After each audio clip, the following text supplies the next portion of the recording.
পরের বাড়ি যেদিন পা দিছি সেদিন বিনা বেতনের চাকরি নিছি। সারাদিন রাত খাটি, তারপরেও দিন শেষে শুনতে হয় তুমি সারাদিন কি করো। এখন রাতের বেলায় তো মাছ নিয়ে আসছে আর বাজার নিয়ে আসছে, গুছিয়ে রেখে দিলাম। এগুলো সকালবেলা রান্না করব। তো এটা কি মাছ জানি না, এগুলো মাছ নাকি খেলে হার্টের খুব উপকার। তো অনেক বড় মাছ কাটায় নিয়ে আসছে, এখানে 1.5 কেজি আছে। তো সবটাই নিয়ে নিলাম রান্না করার জন্য। তো সকালবেলায় কিন্তু রান্নাটা করতে হয় প্রতিদিন। আমি অনেক সকালবেলা উঠি, তারপরে রান্না করি প্রায় 6টা-7টার মতো। আর না হয় দেখা যায় গ্যাস থাকে না, তারপরে আবার রাইস কুকারে রান্না করতে হয়। তো আমি রাইস কুকারে রান্না একদমই পছন্দ করি না। তো এই তো মাছের তরকারি বসিয়ে দিয়েছি, নিরামিষ তরকারি হয়ে গেছে, বাগার দিয়ে নিলাম। কোয়েল পাখির ডিম সিদ্ধ দিয়ে আর তরকারি চুলায় দিয়ে এখন বাগানে চলে আসছি পানি দিতে। আসসালামু আলাইকুম গাইস, দেশ এবং দেশের বাইরে যে যেখান থেকে ভিডিওটি দেখছেন বা দেখবেন, আশা করি সবাই ভালো আছেন, সুস্থ আছেন। পরিবার নিয়ে আলহামদুলিল্লাহ আমিও বেশ ভালো আছি। নতুন আরেকটা ভিডিও নিয়ে চলে আসলাম তোমাদের মাঝে। আশা করি ভিডিওটি অনেক বেশি ভালো লাগবে। শুরু থেকে শেষ পর্যন্ত অবশ্যই দেখে নিও। কোনো জায়গায় একটু ভালো লাগলে প্লিজ আমার চ্যানেলটা সাবস্ক্রাইব করে দিও, লাইক কমেন্ট শেয়ার করো, আমার পাশে থেকো। আমাকে ভালোবেসে যারা আমার পাশে আছো তাদেরকে অসংখ্য ধন্যবাদ আমার পাশে থাকার জন্য। জানো ভাইয়ারা আপুরা, আমি এই লাইনে আছি একটা অনেক স্বপ্ন বা অনেক একটা চাপা কষ্ট নিয়ে।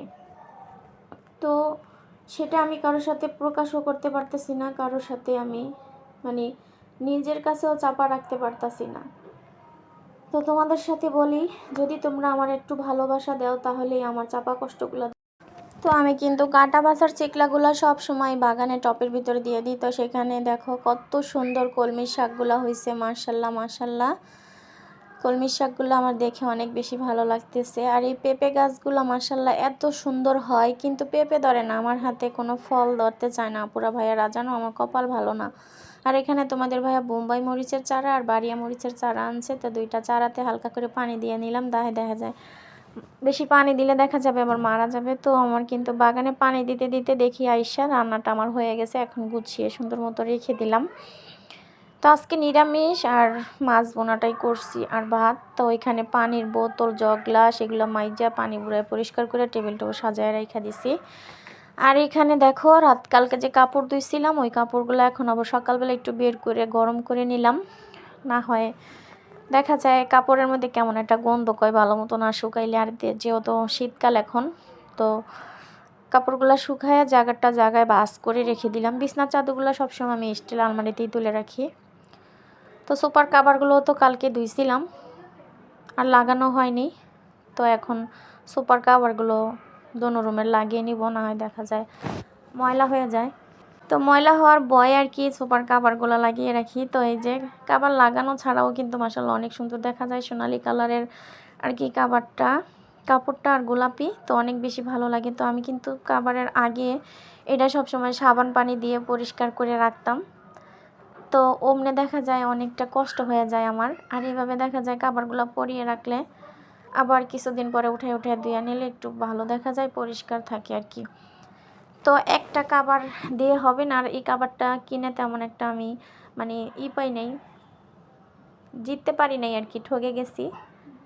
তো কাভারগুলো লাগানো হয়ে গেছে। তোমাদের ভাইয়া বাড়ি তো ফল টল নিয়ে আসলো, তো ওকে একটু পেঁপে কেটে দিয়া তারপরে এখন এই যে আপেলগুলো ধুয়ে রেখে দিব, কারণ আমার মেয়ে আবার আদোয়া খেয়ে নিবে।